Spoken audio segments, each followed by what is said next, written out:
ঘরে একদিন মা না থাকলে দেখবেন পুরা ঘর মরা। কিন্তু সারাদিন বাপ না থাকলে কি ঘর মরা লাগে? একটু বুঝে শুনে বলবেন, ঘরটা কিন্তু আপনার। ঘরের মধ্যে বাপ যদি একদিন, 2 দিন, 1 সপ্তাহ, 2 সপ্তাহ না থাকে, মরা মরা লাগে না। কিন্তু মা যদি নানার বাড়ি চলে যায় 1 দিন 2 দিন, যে লবণের বাটিটা সবসময় চোখের সামনে থাকতো, এটাও খুঁজে পায় না। এই মেজারমেন্ট করে দিয়েছেন কে? এবার দেখেন, আমার মা, আপনার মা, আমাদের মার নিজস্ব কোনো বাড়ি আছে?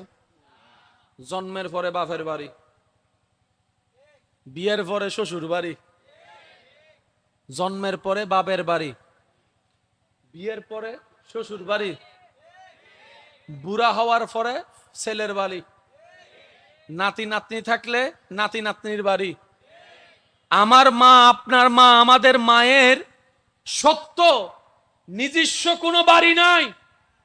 কতক্ষণ বাবার বাড়ি, কতক্ষণ শ্বশুর বাড়ি, কতক্ষণ ছেলের বাড়ি, কতক্ষণ বিয়ের বাড়ি, কতক্ষণ ভাইয়ের বাড়ি,